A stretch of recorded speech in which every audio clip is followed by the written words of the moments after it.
네, 슬기로운 투자일길 오늘도 새로운 분을 모셨습니다.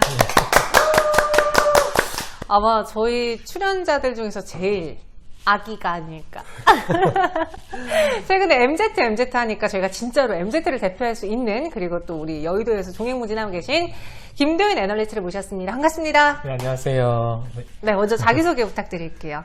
네, 안녕하세요. 저는 리서치 아름에서 일하고 있는 김도윤 연구원이라고 하고요. 올해 2월부터 좀 제 이름으로 보고서를 발간을 하면서 최근에 좀 열심히 일을 하고 있습니다. 네. 반갑습니다. 제가 또 대표님하고 방송을 오늘 막 하고 왔는데, 네. 여기 리서치 아름은 되게 인상 좋아 보이는 분들만 뽑나 봐요. 감사합니다. 맞아. 그래. 대표님도 너무 천사 같으신데 우리 연구원님도 천사 같으시네. 감사합니다. 하지만 중요한 건 좋은 정보를 갖고 오셔야 한다는 거. 네. 그래서 오늘 네. 시장에서 정말 이거 말고는 이야기할 게 없을 것 같아서 네. MZ 이야기해 보려고 하겠습니다. 실제로 이제 MZ 세대고 또 금융업에 종사하니까 네. 요즘 시장이 어떤 느낌이 드는지 네. 잘 아실 것 같아요. 네, 아무래도 많은 분들께서 되게 공감을 하실 것 같습니다. 저는 꿈과 희망이라는 키워드가 좀 자꾸 생각이 나요. 전 꿈과 희망이 있는 곳으로 좀 돈이 몰리는 것 같고, 또 어떻게 보면 이 코로나19로 침체됐던 경기 부양을 위해서 맞아요. 미국이 달러를 막 찍어냈잖아요. 그러면서 유동성이 너무 풍부해지면서 자산의 가치가 오를 수밖에 없었던 게 사실 가장 큰 대표적인 그 부작용 중에 하나라고 보는데, 그러면서 이 노동의 가치가 상대적으로 좀 너무 떨어진 그런 세대가 된 것 같습니다. 맞아요. 그래서 어떻게 보면은 이런 상황에서 저희 세대는 이 적은 투자금으로 너무 큰 수익을 내야만 하기 때문에 어쩔 수 없이 이렇게 좀 꿈과 희망이 있는 뭐 코인을 하시는 분들도 많이 있으시고, 최근에 뭐 메타버스나 이렇게 NFT 이쪽으로도 돈이 많이 모이는 것 같은데, 그래서 좀 정리해서 말씀드려보자면 아무래도 이런 기존의 뭐 저퍼주나 가치주나 이런 데보다는 조금 리스크를 감안할 수 있더라도 좀 높은 수익률을 얻을 수 있는, 추구할 수 있는 그런 곳으로 좀 돈이 모이는 것 같습니다. 아니 요즘 기사를 네. 봤는데 내가 평생 일해도 계층 이동이 안 될 것 같다라고 생각하는 사람이 60%가 넘는데, 암만 일해봤자 내가 네. 이 층을 옮길 수 없을 것 같다. 근데 실제로 우리도 그렇게 생각하잖아요. 그래서 지금 코인 그래서 오늘 저랑 언니랑 코인을 해가지고 코인을 조금 돈을 처음으로 코인으로 돈을 벌어봤어요. 네. 이게 벌어보니까 네. 요거드만. 네. 아니 그러니까 왜 하는지 알 것 같아. 네. 저희도 사실 그냥 들어갔다가 네. 얼떨결에 그냥 돈을 조금 벌고 나왔는데, 네. 이래서 사람들이 코인을 하고 이래서 사람들이 단기간에 돈을 벌었구나라는 생각이 드니까 네. 저 혼자 소외받는다는 생각이 들더라고요. 진짜요? 근데 실제로 그런 분들이 메타버스 주들 많이 사고, 네. 최근에 메타버스 ETF도 생겼잖아요. 네네. 아무래도 이렇게 이제 수요가 생기니까 증권사 입장에서는 이렇게 ETF도 많이 만들어야 되고, 또 앞으로도 또 사실 이게 메타버스나 NFT가 실제로 돈을 버는 사업인 것 같아요. 실제로. 네, 그래서 뭐 꿈과 희망으로 돈이 모이는데 돈도 버는 기업들도 생기는 것 같고, 또 저는 되게 충격을 받았던 게 이제 페이스북이 메타로 사명을 바꿨다는 게 맞아. 너무 충격적이더라고요. 사실 되게 빨라요. 그쵸? 네, 그 5대 기업 중에 하나가. 그래서 이 산업은 앞으로도 이렇게 실적도 나오고 돈도 몰리고 하니까 충분히 또 많이 커질 것 같습니다. 이렇게 ETF가 나오는 건 되게 큰 사건인 것 같고, 어쨌든 패시브 자금이 올 수 있다는 거니까 네, 좀 꾸준히 좀 관측이 되는 것 같습니다. 네. 그래서 더 과열 양상, 더 가는 놈들이 더 가나 그래서? 나랑 다른 것 같아. 나는 급등하는 것보다 하루에 1%씩 30일 오르는 게 좋거든. 저긴 아직 돈이 때가 안 탔다. 돈이 아직 많으신가 돈이 많은가 보다. 나처럼 한 방 노리는 사람은 계층 이동을 하기 위해서인데, 네. 그럼 최근에 리서치 아름이랑 그리고 또 창진 언니와 같이 방송을 하면서 네. 종목도 많이 소개해 주신 걸로 알고 있거든요. 네네. 뭐 대표적으로 네. 수익으로 이어졌던 종목, 네. 혹은 자랑하고 싶은 종목들이 있는지. 네. 수익률이 좋아요. 좋아요? 이렇게 감사하게도 이렇게 저희 회사를 정보할 수 있는 시간을 주신 것 같으신데, 네, 사실 최근에 이제 승자 선님이랑 금요일날 오전에 진행하는 알투자에서 소개해드리기도 했었던 제노코라는 기업이 있어요. 제놓고 뭐 하는 회사예요? 네, 사실 우주왕국. 네. 사실 저희가 그 누리호 발사 실패하고 첫 거래일 날 개장 전에 방송을 해서 부담스러운 것도 없지 않아 있었잖아요, 아나운서님. 근데 저희가 이제 그걸 성공과 실패 문법적으로 보지 말고 이제 우리나라 우주항공 산업의 발전 관점에서 보자.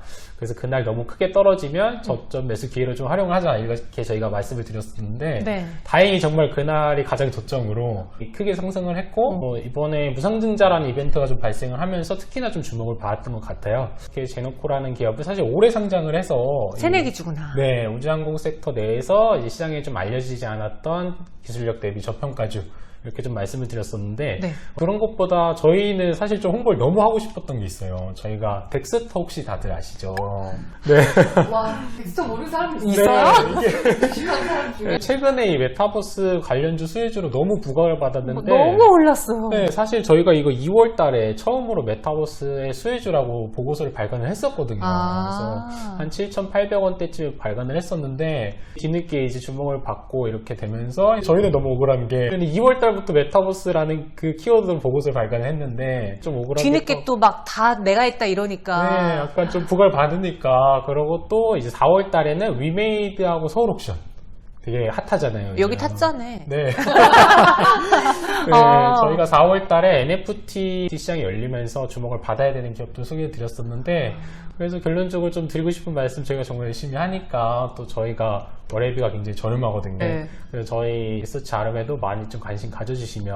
그럼 열심히- 여기는 그 보고서를 내가 회원처럼 볼 수 있는 거예요? 네, 가입하면? 맞습니다. 아. 네, 이렇게 개인 투자자분들이 메인 고객분들이시기 때문에 시장에서 좀 빨리 주목받을 수 있는 것에 또 집중을 해드리려고 하고 개인 투자자분들께 좀 실질적으로 도움을 드릴 수 있다고 좀 말씀을 드리고 싶어요. 네. 보니까 FM 가이드에 없는 좀 약간 중소형주 스몰캡 종목들 그런 게 많이 좋지. 있어. 네. 아니, 저도 느낀 게 이번에 확실히 유망주를 발굴해서 갖고 있으면 내가 이 매도가가 얼마인지가 전혀 중요하지 않겠다. 네. 그런 생각이 들더라고. 요즘 진짜 그런 것 같습니다. 네, 사실 덱스터도 저희도 우리 방송에서 여러 번 이야기를 했었어요. 얼마나 많이 했었어요? 그리고 구독자 중에 한 네, 분은 네. 우리 보고 자꾸 사라고 했는데 정말요? 근데 그런 분들이 말해줘서 샀다가 네. 이 정도면 충분하지 하고 나왔는데 우리가 그 먼 미래를 보지 못했던 거지. 그래서 이 아쉬운 마음을 달래려고 네. 우리 리서치 아름 한번 짜보겠습니다. 오늘도 종목을 짜서 한 종목을 먼저 1편에서 소개해드리고 네. 2편에서 또 다른 종목을 소개해드릴 거예요. 먼저 첫 번째 종목은 어느 섹터 안에서 갖고 오셨어요? 네, 이제 AI 결과적으로 메타버스 시대에서 역할을 할 수 있는 그런 기업을 좀 준비했습니다. AI 메타버스. 이 종목도 보고서 나왔나요? 맞습니다. 저희가 10월 6일 날 이 메타버스 시대에서 아직 주목받지 못했지만 역할이 확대될 수 있는 기업으로 소개를 좀 드렸었습니다. 어떤 기업이죠? 네, 이스트 소프트라는 기업이고요. 오. 네, 사실 이게 주가가 좀 저희가 발간했을 때가 12,000원 정도였는데 이제 엊그제 한 2만원까지 올라서 말씀드리기 조금 부담스럽긴 한데 네. 하지만 이제 이 종목이 왜 이렇게 올랐고 그리고 이게 앞으로 이쪽 산업군에서 어떤 기업을 봐야 되는 좀 이정표를 제시한다고 생각을 해서 좀 말씀을 드리게 됐습니다. 맞아요. 뭐 들고 계신 분들도 네. 앞으로 이거에 더 갈지 전망이 궁금하실 수도 있으니까 네. 한번 공부해 볼게요. 어떤 네. 기업인지 분석해 주시죠. 네, 사실 이게 유명하기로는 이 알약들 다들 사용하시잖아요. 네, 그 사용자 수 1위인 백신 소프트웨어로 좀 유명한 기업인데 저희가 주목했던 부분은 이런 AI 기술을 활용을 해서 실제 사업화를 시킨 게 두 가지 사업 부분이 좀 있습니다. 네. 한 가지가 디바이라는 자회사를 통해서 라운지 앱을 좀 출시를 했는데요. 네. iOS에서 좀 유일하게 AR 대표 앱으로 좀 선정이 됐어가지고요. 저희가 이 안경점 가면은 사실 안경을 이렇게 여러 개 써보긴 써보지만 10개 이상 써보면 막 다 치우셔야 되고 이러시잖아요. 눈치 보이죠. 네.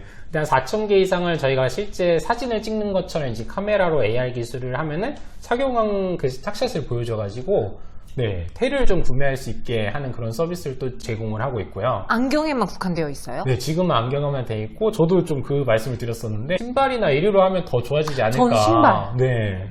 그래서 그런 쪽으로도 말씀을 드렸었고 앞으로 뭐 충분히 좀 기대도 해볼 수 있을 것 같고요. 그리고 또 다른 거는 사실 좀 무서운 이야기인데 아나운서님들 그 YTN의 라이브 뉴스를 AI 디바이 봤어요. 그 버추얼 휴먼으로 이제 기술을 해가지고 그 라이브 뉴스를 AI 버추얼 휴먼이 진행을 한 게 있거든요. 네. 네, 이것처럼 사실 최근에 저희 이렇게 일자리를 좀 위협하는 이 무서운 기업들. 맞아요. 저희 보고서도 뭐 AI가 쓰는 보고서가 있다 그러고 이렇게 좀 일자리를 위협하는 기업에 투자를 해야 저희가 앞으로 일자리를 잃을 수도 있는데 그걸로라도 네, 발 뻗고 좀 잠이라도 자지 않을까. 했지. 네. 아. 그래서 좀 무서운 기업인데 사실 AI 기술력을 갖고 있는 회사는 상당히 많죠. 네, 코스닥 상장사가 너무 많고 매출액이 안 나오고 있는 기업들이 많은데 이렇게 꾸준히 AI 기술을 어떻게 사업화를 해서 매출을 낼 수 있는지를 계속 고민했던 기업이거든요.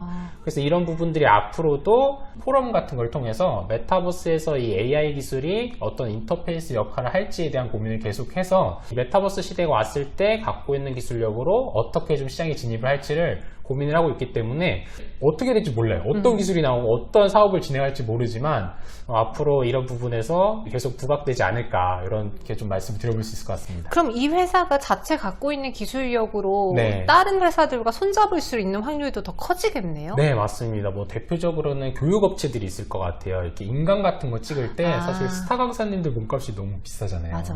근데 이 버추얼 휴먼은 이 억양 같은 것도 입력하는 대로 나올 수가 있고 촬영을 하는 비용도 많이 들지가 않고 그렇기 때문에 이런 쪽에서 1차적으로 활용차가 나오고 있고요. 사실 좀 무섭죠. 은행 같은 것도 이제 AI 은행원도 나온다고 하고 지금이야 뭐 모니터로 이런 메타버스 시대가 열려 있지만 뭐 AI 글라스 같은 게 진짜 되고 나면 끼고 나면 이제 AI 은행원이 제 앞에 놓일 수도 있는 거잖아요.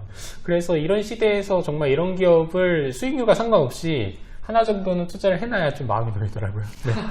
그런 관점으로 좀 봐주시면 좋을 것 같습니다. 네. 이게 편리한데 동시에 나의 일자리를 위협해서 나랑 네. 상진 언니는 무조건 우리 일자리 위협하면 이걸로라도 이제 수익 낼 수 있게.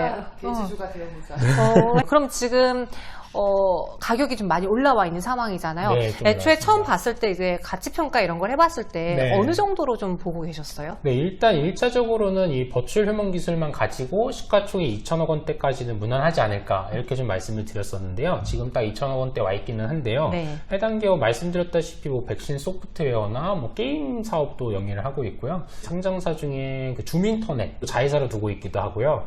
그래서 이제 버추얼 휴먼 기술이 인정을 받았으니까 다른 부분들도 에드업을 받아야 되지 않나 이렇게 좀 말씀드릴 수 있겠습니다. 시총 2천억 원까지는 목에 찼잖아요. 네. 더 가려면 신사업이라든지 네. 신기술이 부각이 돼야 되는 거예요. 네, 네, 아무래도 그치. 부각이 돼야 될 것 같습니다. 근데 이게 윈메이드 주주분들께서 특히 좀 많이 공감하실 것 같은데 요즘 컨셉은 주도주는 일단 좀 둬야 되는 것 같긴 해요. 이게 수익률이 낮다고 익절을 하거나 이러는 것보다는 어느 정도는 좀 가지고 가시는 게 마음이 좀 팔았는데 계속 올라가는 거 보면 좀 마음이 그렇잖아요. 그래서 왜냐면 그 매수가를 다시 못 잡을 네, 것 같으니까. 네, 그래서 이 AI 기술로 이제 뭐 버추얼 휴먼이 나왔고 인간 강사분들을 좀 대체하는 역할을 하고 있고 앞으로 기술처가 어떻게 될지 모르겠지만 버추얼 휴먼에 대한 사실 시장의 관심도도 점점 커질 것 같습니다. 메타버스 안에서 인간과 비슷한 형태의 어떤 캐릭터를 만들어내는 그런 역할도 충분히 할 수 있을 것 같고요. 꾸준히 좀 관심이 부각될 수 있는 섹터라고 생각을 해서 그런 부분을 좀 지켜봐 주시면 좋을 것 같습니다. 네, 이제 투자자들의 눈에 띄어서 자신의 가치를 충분히 발휘하고 있고 여기서 네. 플러스 알파가 있다면 더 갈 수 있는 또 미래 성장까지 갖고 있는 종목이니까 네. 이스트소프트 눈여겨보도록 하겠습니다. 네. 그럼 1편에서는 여기까지만 저희가 공개를 하겠고요. 2편에서 또 다른 종목 그리고 우리 시장의 트렌드로 또 전해드리도록 할게요. 잠시만 기다려주세요. 이거 뭐야?